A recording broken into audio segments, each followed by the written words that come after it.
really believe it is. And as I was preparing for it, I really felt God stir my heart in what worship looks like. And interestingly, it turns out that it's this week whereby all our worship leaders are away or doing other things, and we weren't going to just do virtual worship. And I really felt God say no. Don't do any pre-planned singing worship, because we automatically attribute worship with singing. And funny enough, if you've got your phones and you Google worship, I guarantee the majority of the pictures you will see are people singing and raising their hands. Now that's a form of worship.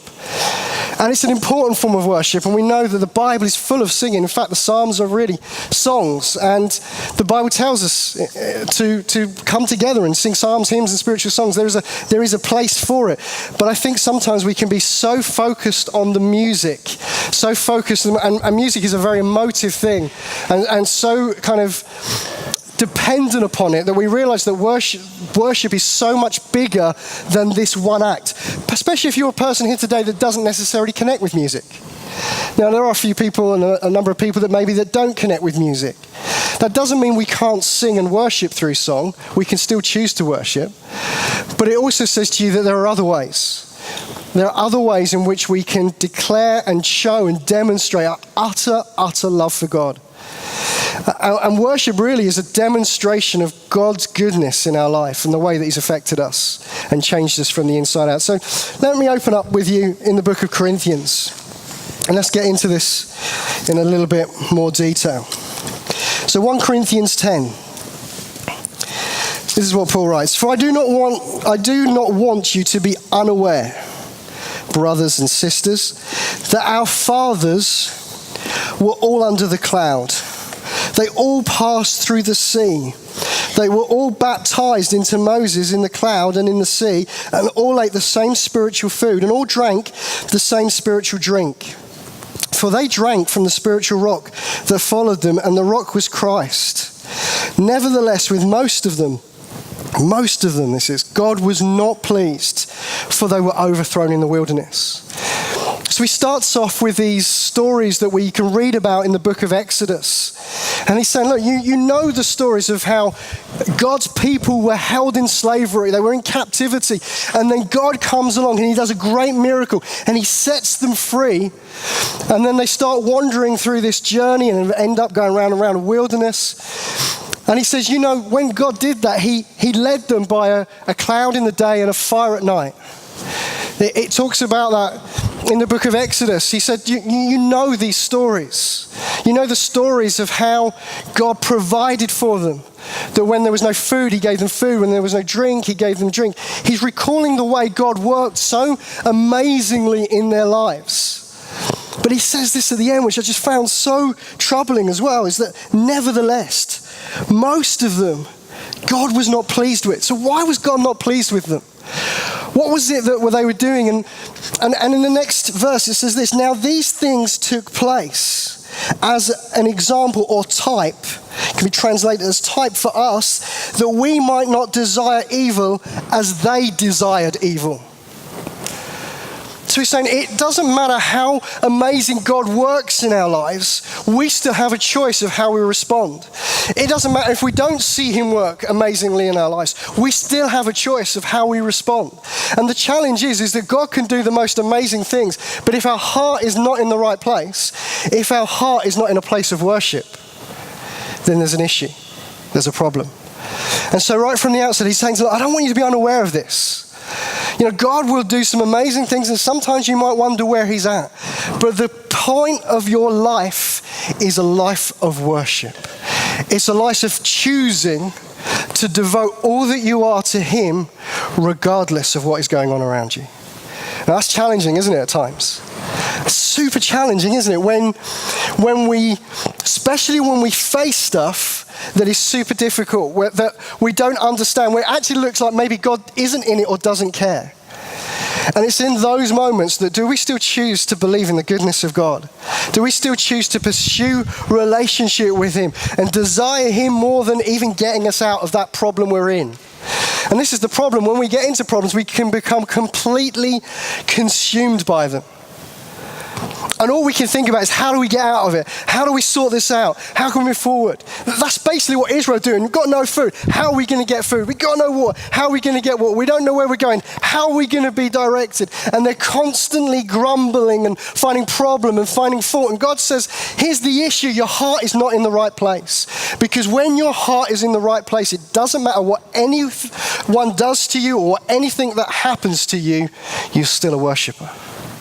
You still choose to devote yourself to God. And you can say, well, yeah, I'm okay with the devoting myself to God. It's everyone else and everything else. Well, then you're not worshiping God. The Bible clearly says this, that if you cannot love your brothers and sisters, then you do not love me.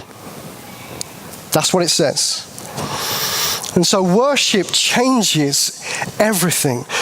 Worship changes our inner being, this inner kind of voice that we get that constantly is shouting at us and speaking at us and sometimes for good and sometimes for harm. But it changes the way we hear that voice and therefore changes the way we see everything around us.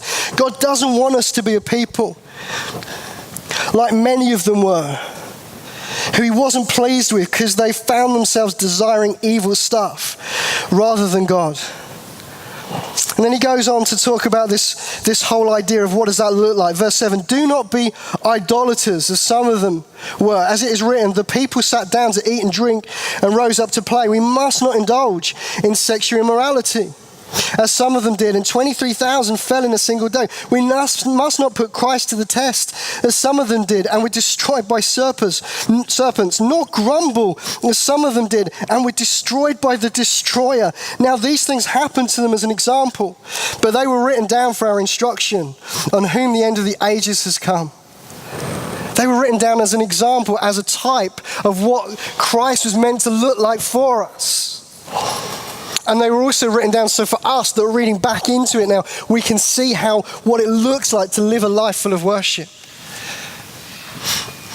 And God has been challenging me about what does that look like? What does it look like not to be, as the first point is, an idolater? And really what Paul is talking about here, he's talking about this whole idea of what we read about in Exodus 32. You know, picture the story. So God's people are kind of been wandering around a little bit. They're hanging out, and Moses goes up onto the mountain. Do you remember?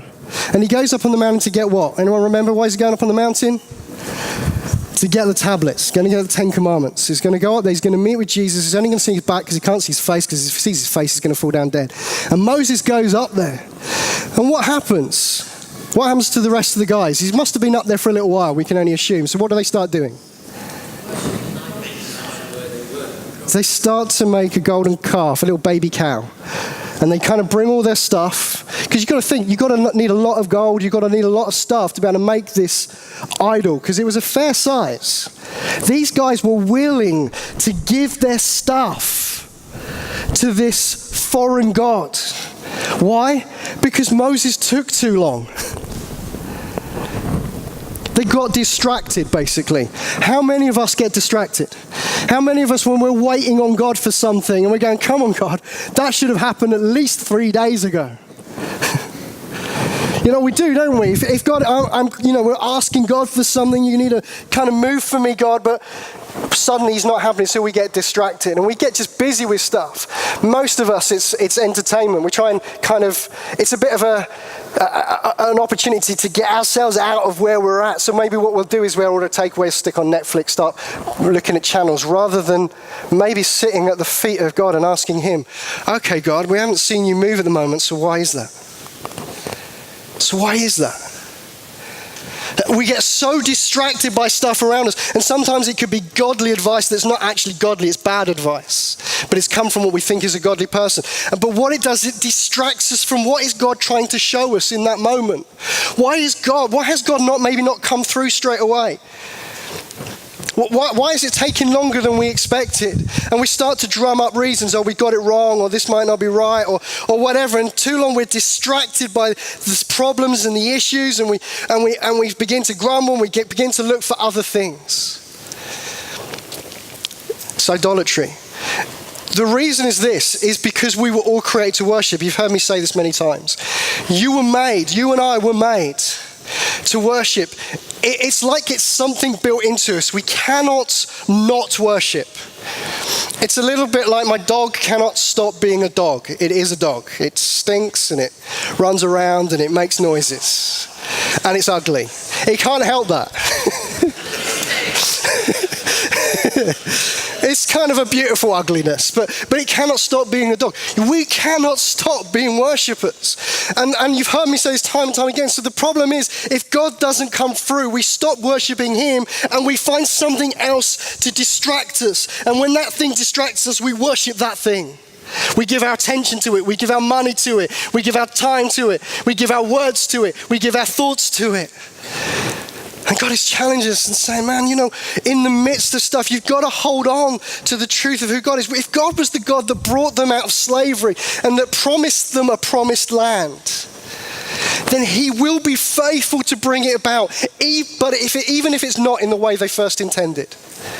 And when I think about what God's asked us to in this church, when he asked us to take over this crazy building, and you think, why on earth have we got this building? It's just an absolute headache at times. Thank you, Jesus. And suddenly you can become distracted because he hasn't come through. We still don't have enough money to pay the rent. We still don't have enough people to run this, or whatever it might be. And you become distracted by it. And so you start looking at other ways or other things or other problems. So it must be this or it must be that.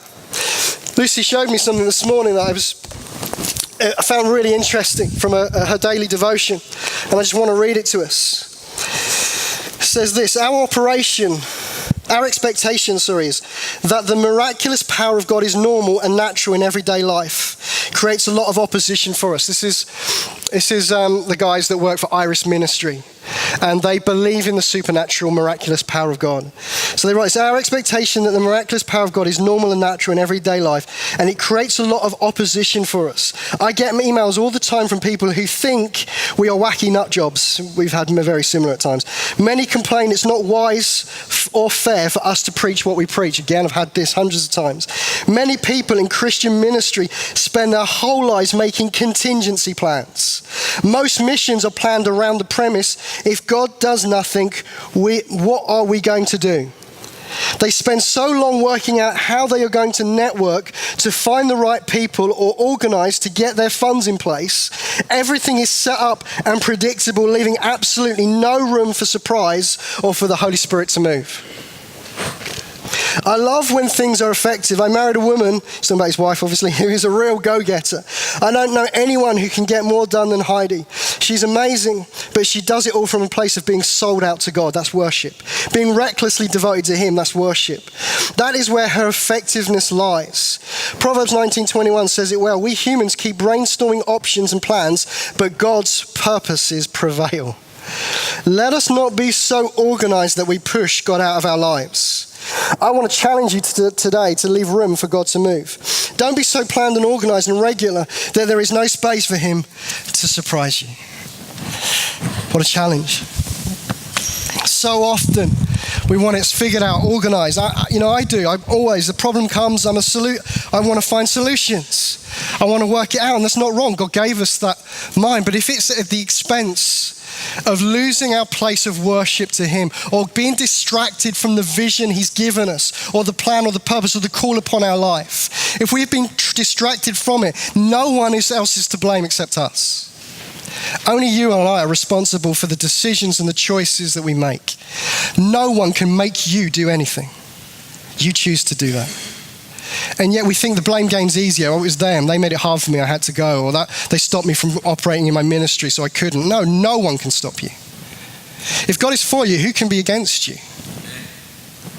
It's the choice you make. So the only person that's actually against you is you. And that's why distraction is a problem, because distraction causes us to worship ourselves rather than God. And that's where the problem lies. Am I here to worship him or me? So that it doesn't matter what anything happens or anything that comes against me. I worship him above all else. Paul goes on to say, okay, let's not get distracted like they were. But he also says, let's not engage in sexual immorality. He's saying it's another form, I suppose, of distraction.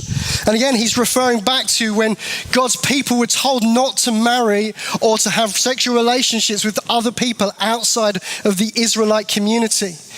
And yet what happens is this guy chooses to, and not only does he go and sleep with this woman who's outside the Israelite community, he then brags about it and goes, look what I've done. You know, the woman gets stabbed by a spear and dies. You think that might be harsh. But the truth is, God is wanting a people who are set apart from him. Another word for worship is this: holy. Are you and I willing to live holy and pure lives? Because that's why Jesus died on the cross, so that would be possible. And it talks about 23 or 24,000 people dying, that this plague came upon them and they died. Do you know that's the population of Teignmouth and the surrounding areas? That many people dying in one go because they chose to worship their own desires rather than God. Seems unfair, seems harsh. And yet the reason why God speaks of these things is because he knows that if we give our lives over to something that's outside of him, that very thing will consume us, pollute us, and eventually cause us death. So it's his loving desire for us to remain in him, to remain in his purposes, to remain pure and holy and on fire in his purposes, because he knows the other road leads to destruction. Worship enables us to set on the right path so that we are not deterred and taken down a wrong path. It's so important that we orientate ourselves towards God. He goes on, we must not put Christ to the test, as some of them did, and were destroyed by the serpent. So they're on this big long journey. Again, you might remember it. They're going from this mountain called Hor, and they're going to Edom via the Red Sea. And that's a long way if you didn't know. And along the way, they get bored. A little bit like the golden calf. They get impatient and they begin to grumble. And God brings serpents to them. These serpents begin to attack them. And what does Moses do? He builds this bronze serpent and he sticks it up on a pole. And as they look at the bronze serpent, they're healed. And we read that in the New Testament that bronze serpent has represented Christ. Just in the same way that the serpent was raised in the desert, so Christ was raised for us, so that we could be set free from our sins. Why does God deal in such stark ways at times? Because he wants what's best for us. He realizes that if we lose sight of vision, and someone said this to me the other day, and I think we talked about it in our Connect group, that without vision, people perish. We get distracted, we get impatient, and we start saying, so where is God again in this? And we start to give our worship over to ourselves and to other things. And God constantly wants to pull us back and back into relationship with him. Finally, verse 10, nor grumble as some of them did, and were destroyed by the destroyer. These things happened as an example, but they were written down for our instruction, on whom the end of the ages has come.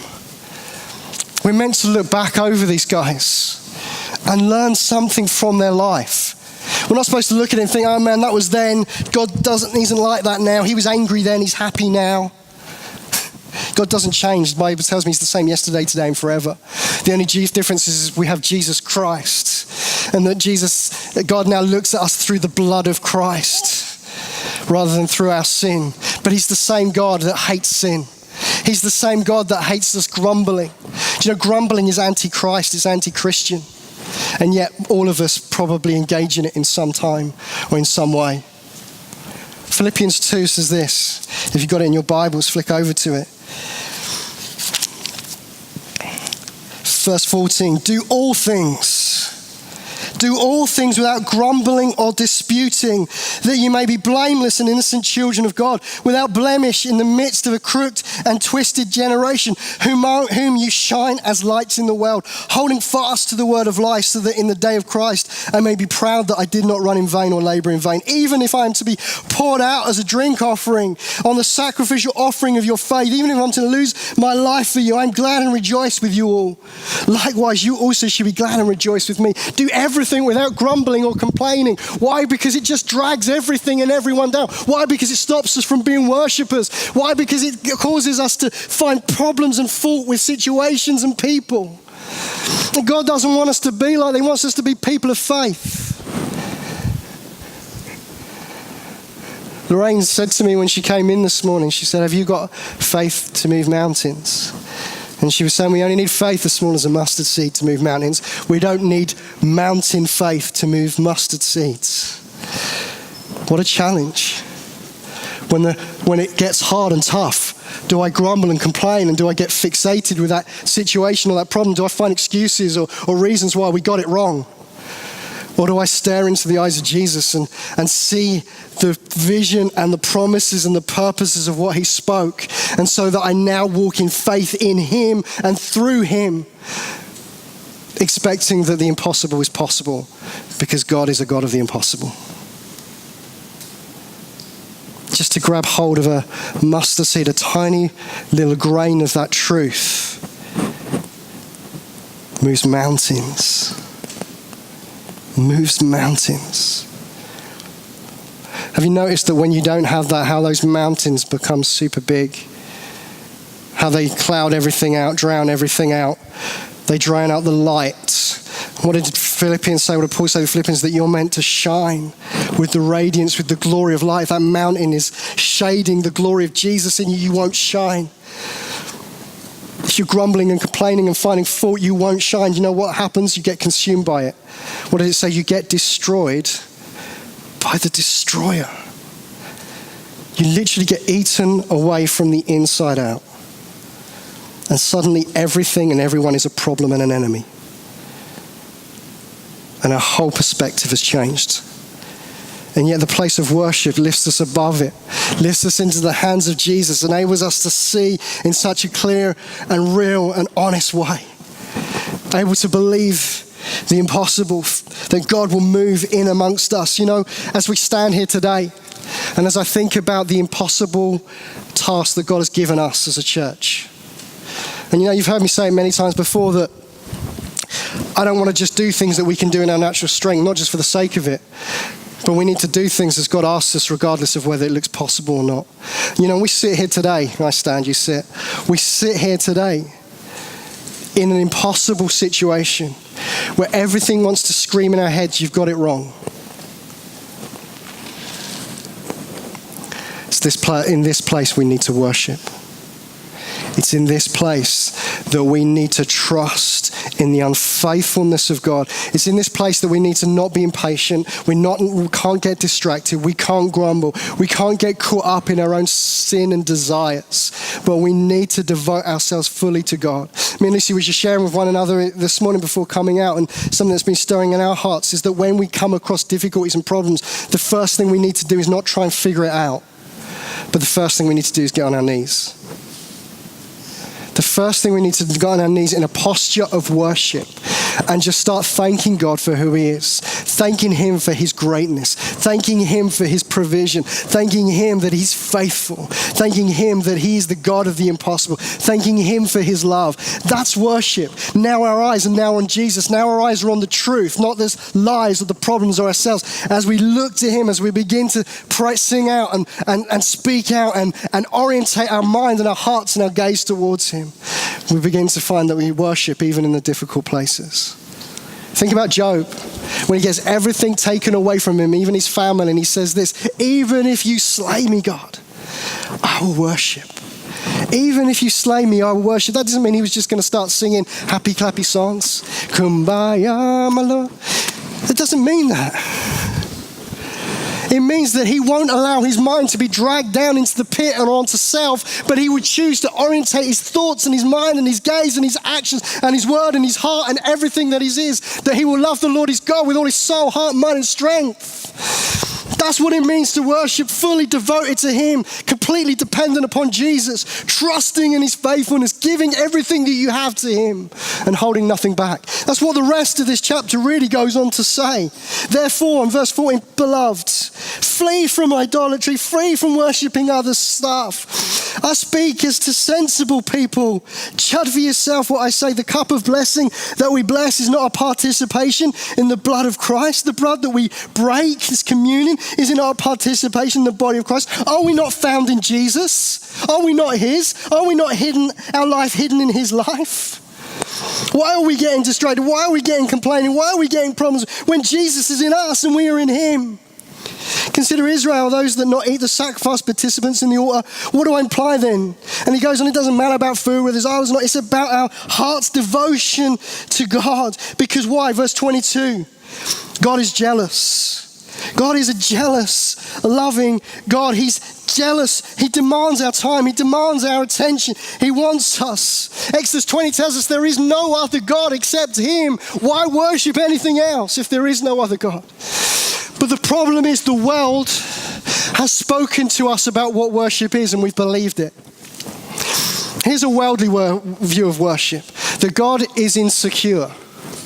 That God is an egotistical maniac and he needs our worship.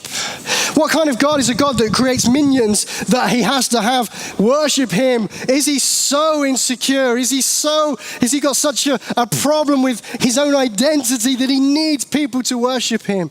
And we've totally missed the point. See, a worldly viewpoint makes sense for us. We are insecure. We need affirmation. That's why we want people to worship us. Oh, you've done such a good job. Oh, aren't you so good at that? Or how amazing is what you've put your mind to. You can do anything. We want people to worship us because it feeds that idolatry of our hearts, because we need something to affirm who we are when we've already got Jesus and we need nothing else. And so it makes sense to us when people say God's like that, because we're like that and we try and make God like us, but he's not like us. Let me ask you this, or let you think about this. What if to worship God is what completes us? What if worshiping God actually is what we need? What about if to adore something that is much greater than us, to give someone or something the greatest adoration, is what completes the very essence of who we are? If who we are is worshippers, then we need to worship something. So maybe for God to say for us to worship him is not arrogant but loving, because he realized that in the place of worship we become complete. If we begin to see God differently, not like us or like the people around us, because God does everything for our good, for our benefit. He does it because he loves us. And so if we realize, and you must have known that's why we kind of fill our lives with stuff. We jump on things, don't we? It might be buying things that you feel a little bit complete if you're buying enough stuff, or if you're watching enough the right things, or if you're getting the right enough affirmation. There's something in us that for a moment, doesn't it? It satisfies us. But it's only temporal. We feed ourselves with this stuff, but it's just temporal. Because the only one that fully satisfies is Jesus, and God knows that. And so for him to say to us, all you people worship me, is him being loving towards us, because in that place we find completeness and we require nothing else, because God is my shepherd, I have no other lack.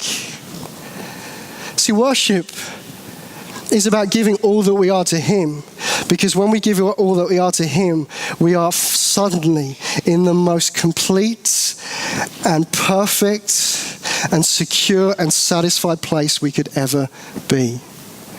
Worship is for you, not because God needs it, but because you and I need it. Because you and I need it, because we need to be complete. Let me just read you something in closing. This is what C.S. Lewis wrote. It's a little bit old English, but hopefully you'll get a hold of it. But the most obvious fact about praise, whether of God or anything, strangely escaped me. He can understand worship. He's confused by it all. I thought in the terms of compliment, approval, or the giving of honor. I'd never noticed that all enjoyment spontaneously overflows into praise. You notice that when we're excited by something, it just overflows in us. Shyness or the fear of boring others is deliberately brought into check. We can't contain ourselves. The world rings with praise. Lovers praise their mistresses. Readers, their favorite poet. Walkers praise the countryside. Players praise their favorite game. Praise of weather, wines, dishes, actors, motors, horses, colleges, countries, historical personages, children, flowers, mountains, rare stamps, rare beetles, even sometimes politicians and scholars. Except where intolerably adverse circumstances interfere, praise almost seems to be inner health made audible. I had not noticed either that just as men spontaneously praise whatever they value, so they spontaneously urge us to join them in praising it. Isn't she lovely? Wasn't it glorious? Don't you think they're magnificent? The psalmists, in telling everyone to praise God, are doing what all men do when they speak of what they care about. My whole more general, valuable My whole more general difficulty about the praise of God depended on my absurdly denying to us as regards the supremely valuable, what we delight to do, what indeed we can't help doing, about everything else we value.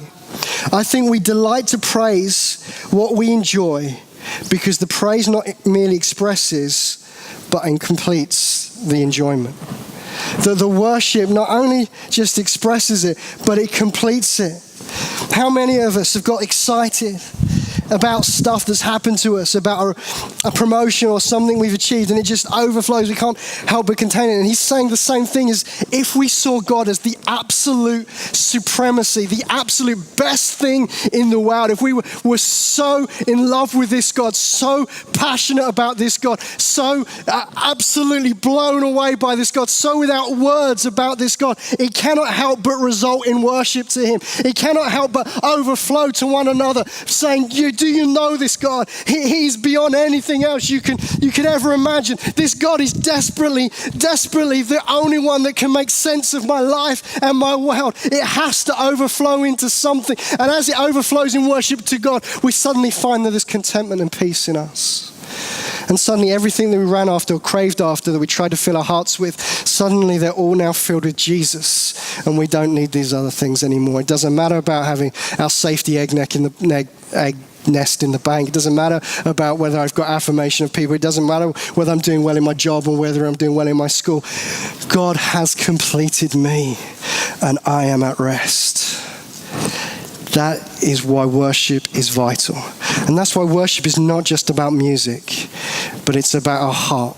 Paul finishes that passage in Corinthians by saying this: do all things as if you're doing them for Jesus. And he follows it up by saying, come and imitate me. Not because he wanted to be worshipped, but he wanted to demonstrate how altogether lovely God is, so he is worshipped. So let me ask you these questions. What are you running to? What are you worshipping?